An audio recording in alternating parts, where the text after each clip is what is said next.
What up, everybody? Yo, hello, hello. Been a minute. That was wild, B. Because look, Yeah. everybody always said at the meeting, hey, I have a hard stop at 3. Yeah. Yeah. Yep. And then it's right. always one person that want to ask that question. Yep. 1 minute before the hard stop. Yeah, but look at 2:59. Mm-hmm. Yep. Look, Let's get it popping. I'm laughing now, but that happens to me almost all the time, man. Just like I be wanting to respond to y'all when y'all be texting, but somebody done ping me on Teams saying, I'm like, hold on, man, what the heck? Yeah, see, you're not like me. I make people wait. Especially look, if I'm taking a break or something and I got my status on a way and you still message me, you earn the right to wait 30 minutes before I respond to you. I'm that person. I'm sorry. I don't want you to. I just hey. Holler at me when you get back. Hey, look, B. Good segue. Speaking of status, what grade do y'all give y'all team? I know for me, for my Saints, I think I text y'all when we drafted Spencer Rattler. I'm like, oh man, this is daggone C-, dude. What the heck are you doing? But we made up for it because we got a receiver and we got another offensive tackle. So I gave us a B. So. Okay, Candy, I'll let you go. I gave us a B-. I was looking for a tight end. There were some tight ends that I wanted. Wiley, Theo Johnson, the kid out of Arizona, and we got no tight ends. Also wanted an offensive tackle because we haven't drafted an offensive tackle in a long time, and we didn't get that. So linebacker, not so much, but those were. So for me, it was a B-. Okay. I'm kind of right there with y'all. I was teetering between a C+ and a B-. I ended up going with a C+ for the Falcons because of this reason. I didn't mind the Penix pick. I don't care what anybody has to say. I didn't mind the Penix pick. I wouldn't have minded it maybe 5 or 6 picks later, but I didn't mind it because I understood. I understood why we did it. The reason why I gave us a C+ is because of our second round pick, Rook Orororo. Yeah, and that was not my best Scooby-Doo impression. I promise you. That's his last name. But dude, out of defensive tackle out of Clemson. We traded up from 43 to 35 to get him in the second, and we gave up the extra third round pick that we got from Calvin Ridley from the Calvin Ridley deal from the Jags. We used that pick to move up. Dude would have been there at 43. Because his ceiling is so much. He really just started playing football right before he got to Clemson. And so that move was more so about, his ceiling rather than his floor. And so that he would have been there. We could have waited those 8 picks. He would have been there. But our third round pick, Braylon Trice, I feel like that was the steal of the draft for me. I had him like right behind Dallas Turner. Like Leatu Latu, he's probably in a class all by himself as far as this class of pass rushers is concerned. True. But in that next tier, you had Dallas Turner and a couple of other guys, and then like right up under them, you had Braylon Trice. For us to get him in the third round, I feel like that was the steal of the draft. Well, B and K, man, I got the same question for you. So, how do you? I know, B, you said that you don't care what nobody says. What's your opinion around this Penix pick, which shocked everybody? And I understand what you're saying because I've heard some people say, why would they do that after they paid Kirk Cousins all that money? But I understand for the future. So what's your take on it, B? National pundits don't like when teams think outside of the box. Leading up to the draft, we see it every year. People, they make their projections. They look at team need and team need only. They make mock drafts based on team need only. And if you go against that, what are they doing? What are they doing? Listen, we signed Kirk Cousins in March, 36 years old. with the coming off a ruptured Achilles. Achilles, yeah. Coming off a ruptured Achilles. He's 36. There is no guarantee that he's going to be the same quarterback when he comes back. True. If he is the same quarterback, wonderful. He's got guaranteed money for what, 2 years? Mm-hmm. And if, let's say, he falls off a cliff after 2025, hey, we're straight. We're straight. Why? Because we drafted the guy that we had number 2 on our board as far as quarterbacks are concerned. The Falcons felt like he was the best pure pocket passer in this draft. He kind of is. Intangibles, no. Ceiling, no. But as far as the highest floor, it was Penix. And so, if you're gonna draft somebody that's ready made to get ready to go out there and start, why not get him? It's an insurance policy. It's an insurance policy. That's how it look, and that's how I looked at it. So on the flip side, K-Man, my question to you, K-Man, and I told you, K-Man, I said, why Sean Payton draft Bo Nix? Because it reminds me of Drew Brees. Mm-hmm. What's your take on that, K-Man? Of him drafting Drew Brees? I mean, drafting Bo Nix? Yeah. He fell in love with homie. From everything I'm reading, he fell in love with homie. Bo Nix was the number 3 player on their draft board. It was Williams, it was Daniels, and it was Bo Nix. Wow. He went out there and him and Davis Webb and your boy Carmichael went out there, and right after his pro day, the next day they had him throw. They gave him the playbook, and just to throw it to see what how much he knew, and then had him throw after his thing. Same thing they did with JJ. I think they did it with somebody else. And they just loved talking. They just thought he was smart, and they just thought he can run the offense, and he was the best player that they thought they couldn't get. Okay, I'll give you that one because I kind of already knew, because I know how Sean Payton is. I kind of knew, but this draft, man, they didn't see a defensive player come off until 15, Latu. I was like, yo, but just like I was testing you, I said, look, teams are looking to put people in the seats, and they know offense. People want to see offense and scoring, so that's going to put people in the seats. It's not. To me, I'm going to push back on that. It wasn't about that. This was the offensive draft. Everyone said it. This draft was heavy on quarterbacks, wide receivers, and offensive tackles. If you look at the mock drafts next year, it's defense. It's defense that's going to dominate the draft next year. So that's pretty much what it is. See, the thing about the defenders in this draft is there was really nobody that had a through the roof ceiling. There were a lot of high floor players, high floor defensive players in this draft, which is why we got drugged, through the mud, because that was quote unquote our weak spot, which was defense, and I get it, but the thing is, and look, we tried to trade back into the first round to draft Latu, and Fontenot said we were this close. We were really close to getting a deal done with the team. I think that was in like the late teens or so, which would have required a first from next year's draft to be able to hop, to be able to hop from the second back into the teens. Right. That was the price of doing business this year for a defensive player. For a defensive player. Oh, they tripping. That's not the math. Don't work like that. You only get that. Again, you only get the premium for quarterbacks. That's when you get the first rounder. Again, this was the most polished pass rusher in the draft. Oh, okay. This was for Latu. Anybody else? No, you don't. Nah. Right. But only for him. But see, and even he comes with a huge question mark. Yes. I mean, this guy was medically retired at the advice of a doctor. Right. Hey, we already know. I mean, not to be that guy, but I'm gonna be that neck guy. Injury.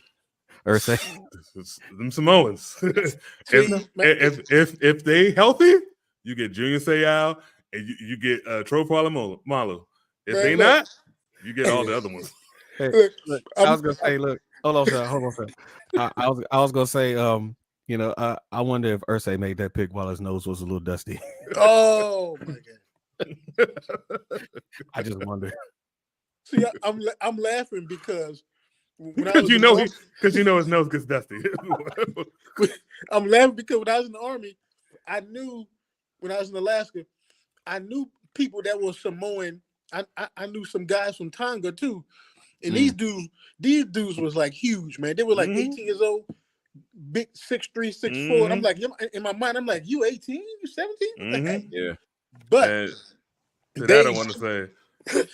So when did some Africans go to Samoa? I'm sorry. Let's do a DNA test. Right. but I'm gonna tell you, a lot of those guys that I knew when I was in last, they stuck together, man. They hung like if you seen one, you will see the other one. Mm-hmm. And I was like, man, it's not that many. It's not that many. I mean, wrestling would throw you off, or football would throw you off. There's only like what 250,000 of them, if that in the whole world. But you got. I remember for Samoans, you add Tongans, you add Hawaiians, but yeah. Like, but they mainly concentrated in the north, in the west, in the west, Yep. in the northwest, or New Zealand or Australia. Right. Yeah. You find and this is just my observation. You find very few of the like Hawaiian, Samoan, Tongans come on our side of the Mississippi. No. The majority of them go like to Oregon State, Utah, Washington, stuff like that. Washington. Yeah, Washington. USC, Arizona. There you go. They don't West Coast. And you're right. You're right. But B, you said something this man, you kind of said it too. This was a different kind of draft. Because when I seen some of the moves being made, I was kind of like shocked, especially by y'all beating the Falcons took Penix. I was shocked. I was like, yo. Yeah. And I think I told y'all after pick number 4, or number 3, which was I think Drake made. I said we're really going to get into the draft. Now this is where all the trades start happening, wheeling and dealing. And then what happened? Nothing. All the trades didn't happen until the second round.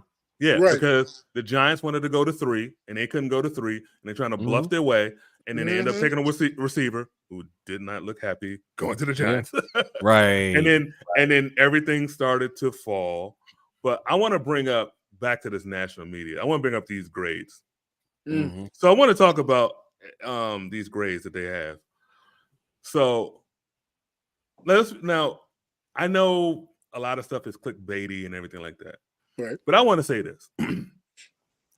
Everyone is pretty much dumping on the Falcons and the Broncos to a lesser extent. But what's name? Terry Fontenot is one of the best talent evaluators in this league. Raheem Morris should have been a coach 3 years ago. They like the kid. They go and work him out, and then they just reaffirm, not to like, just essentially overfirm and fall in love. And so if these individuals want to pick this kid, who is Dane Bluger or Chad? You don't have the resources that these dudes have. You're not an expert. Right. Your value doesn't make sense. Let's go to the Broncos. We're getting a bad grade mainly for picks our first round and the third round, because we drafted Bo Nix and then we drafted his wide receiver. And everybody's like, you got him too high. I'm sorry. It was a run on quarterbacks. Bro, you're right. Exactly. Sure was, man. Bo Nix was the 12th overall pick, the 6th quarterback taken. You know who the next quarterback taken? Spencer Rattler at 150 in the 5th round.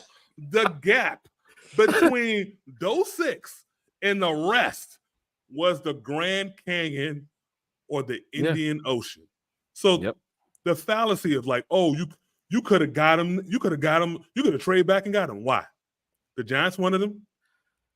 The Rams wanted him. And the Raiders, who went out on the quarterback because, at least we got Gardner Minshew. Yeah, right. Davis going to take him. Let's talk about Michael Penix. Raiders wanted him. The Giants wanted him also. The Giants wanted him also. there was no, you couldn't trade back. So this armchair, like, oh, you could, it's all stupid. Right. It's just, it's stupid made up stuff because your board told you, yeah, no, that's not reality. That's not how life works. There's a quarterback premium in sports. Exactly. That's the thing right there. That's the key right there. This is the most critical position in professional sports. Yeah. When you have a chance to get your guy, what you think will be your guy for the next 5 years at least, you get him. Yeah. And 2025 draft class is trash. Right. Or QB draft class is trash. Look at where the Falcons were at quarterback post Matt Ryan. Why wouldn't we, even after signing Kirk Cousins, why wouldn't we draft an insurance policy in Michael Penix Jr.? It's hilarious that you say where the Falcons were after Michael Vick, right? Matt Ryan. Where were the Broncos after Peyton? Oh, I'm sorry, hell. Right. Hell. We're in hell. Look, I will say this though. Arthur Blank and Terry Fontenot are some of the best, if not the best, poker players in the world. Yes. Michael Penix Jr. was not a top 30 visit for us. Nope. We sent everybody to Seattle to watch him work out at his pro day. We did not invite him to Atlanta. We did not tip our hand at any point, because had we, you would have had teams trying to jump ahead of us, trying to get Penix. Nobody, and I mean nobody, on the face of this planet, except for maybe Ian Rappaport, because he kind of called it like a couple of hours before the draft. James Palmer. Yeah. James Palmer from NFL Network said he knew a month ago, but told to shut up. Wow. He was told to shut up. Yeah, that was the thing. Like Penix was always going to be the pick. If he was available, he was always going to be the pick. Also, let me talk about that little clip that's going around that they put the Curb Your Enthusiasm theme music. You honestly think that Arthur Blank didn't know who they were picking until they made that pick? What are we doing? What are we doing? What are we doing? What are we doing? I was just surprised that it happened so soon. I was like, yes, because no one saw it happening. No one saw it coming. But everybody said, from a pure passing standpoint, he's the best pure passer in this draft. His issues is his age and injury history, and maybe left-handed. That's the it. Right. It's more than injury, K-Man, because it's more than injury. You remember he got hurt when he was at Indiana, and he's kind of slightly built. Right. But that's it. But to punish. Like everyone's grading the people that are grading high. This is where I know you grade the Bears draft high. The Bears draft is going to be doo-doo. Let me tell you why it's going to be doo-doo. Because as good as Caleb Williams is, he can't overcome his incompetent coach who will get fired after the end of the season. His dumbass GM and his dumbass president. Also, the Bears are poor. We mentioned this earlier today. Atlanta Falcons got Home Depot money.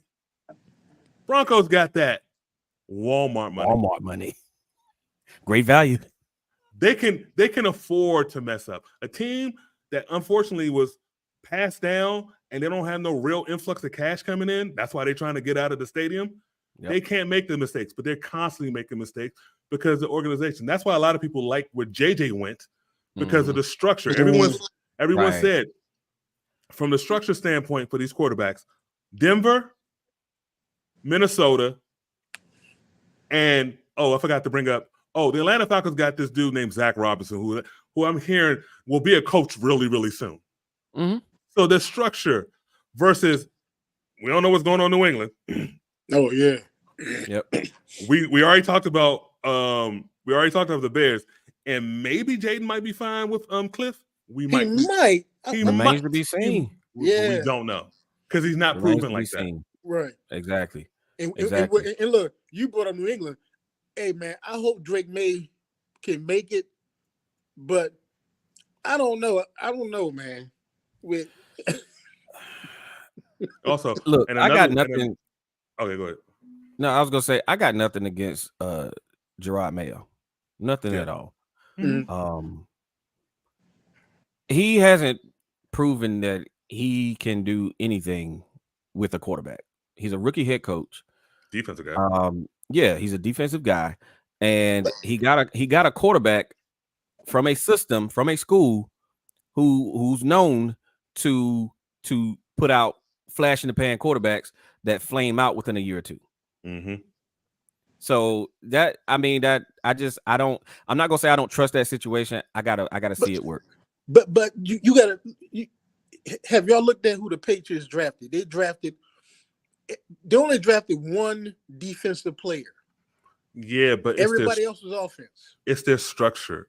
Right. For a kid who got bad feet, who got hero habits, who's gonna there is no O'Connell there. There's no Zach Robinson there. There's no Sean Payton there. So who's gonna teach this kid? Now, luckily, he's gonna probably sit a year. That's hope, and hopefully from there they learn. But I mean, until we see it, I think it's gonna be a bust. The best thing that they can do is start Jacoby Brissett at the beginning of the season. Yeah. That's the best thing they can do. If you throw Drake May out there week 1, it's not gonna be good. Yeah, it's not gonna be. I told y'all at the tail end of the college football season, Drake May ain't ready, bro. Yeah, you said not ready. Yeah, I forgot what game was it? It was during the game they were playing. It might have been Clemson. Yeah, it might have been Clemson. Yeah, it could have been. Might have been Clemson. It was a night game. So I got a question to ask you guys. Yep. Besides your team, what other team did you think they had a good draft? You gonna hate me? I think. Well, you said draft. Well, I would say probably Chicago, Minnesota. They had decent drafts because of the players that they've added, of course, through free agency and other things like that. But yeah, I would have to say Chicago, Minnesota. And I'm telling y'all right now, the NFC North might be the toughest division this year, based on the players that they have. And I'm only saying this from a roster standpoint. Yep. What I see on the roster. I might have to go with it's almost a tie, but I got to go with Baltimore. I love what Baltimore did in the draft. I mean, it seems like, every year we talk about this, like Baltimore drafts really, really well. It's just when they get to January, man, they just haven't been able to get over the hump. But also Minnesota. I love what Minnesota did, getting their quarterback of the future in that system and trading back in to get Dallas Turner. Right? They knocked that out of the park for me. They knocked that out of the park. I like Minnesota, and as I told you on the text, I like what the Steelers did. Yeah, I think they influx. Their problem is a lot of talent, and I think they drafted really well. Yeah, sleeper pick for them, Peyton Wilson out of North Carolina State. Another one, linebacker who I wanted. Dude is gonna be a problem. Yeah, he's gonna be a problem. Instinctively, the way he sideline to sideline, he reminds me a lot of Luke Kuechly. Watch. Yeah, I give you that one. Yeah. All right, wrapping up. Who was your favorite pick of your team's draft? We can end it there. I would have to say for the Saints, man, the offensive tackle Fuaga, man. And I told you, and K-Man, you going to hell. You the one who jinxed me from getting the guy for Shanu. Come on, he may not be there. I'm like, what? How he know he ain't gonna be there? I said, all right. I told you that too. I'll give you that one. But I mean, let's be for real. I didn't see Latham going that high. I didn't think that. I mean, especially the way Alabama's been drafting. Alabama tackles or offensive guards been coming out, and they've not been doing. But I was like, no, he's gonna be gone. For me, it'll be Franklin. It's Franklin. Yeah, we haven't had like a wide receiver with that much speed. He's gonna be dangerous, bro. And pre and post catch. Yeah. We haven't had that since. I don't know. Manuel Sanders. When I see him, I see a dude that's already on your team with more upside minus the injury history. I see a better KJ Hamler. Exactly. Because Franklin's gonna be dangerous, man. Yeah. For me, it was our 4th round pick, Brandon Dorlus out of Oregon. Dude is humongous. He's got that frame to play 3-4 in. I love that pick. I thought he would have been gone like maybe second and third, but we got him in the fourth. I think he's going to be a problem. Ooh, boy. Yep. All right, fellas. I got a shout out to emergency break. Yeah, I got a shout out to all the 2 or 3 people watching this. Don't listen to the national media. Listen to your local reporters. Yeah. Because national media, they not in there. They're not in it like that. They're not in it like that. Yep. And then also, this show is because we're a little arrogant, so we think we know more than them. They got way more access than us, but we think we know more than them. Yeah. And I'm sorry. 3 years from now, I'm sorry. I'm going to look back and I'm going to say, damn, I feel sorry for Caleb. Oh, I feel sorry for Drake May. But they gave him an A. Right, exactly. Look, Mr. DC Gonzaga himself, huh? Mm-hmm. because teams went along with the national consensus. Yeah, because people, they always, and that's the problem I have with sports. They always put everything on the player. It's everything. That's true. It's from the coaching to the front office to the owner. Exactly. It's everything. It's the whole organization as a whole. You have to be like Jesus to win if you have some level of incompetence around you. Yeah. You know, like, I'm sorry. I still haven't watched it. The Last Dance. I watched one episode of Last Dance.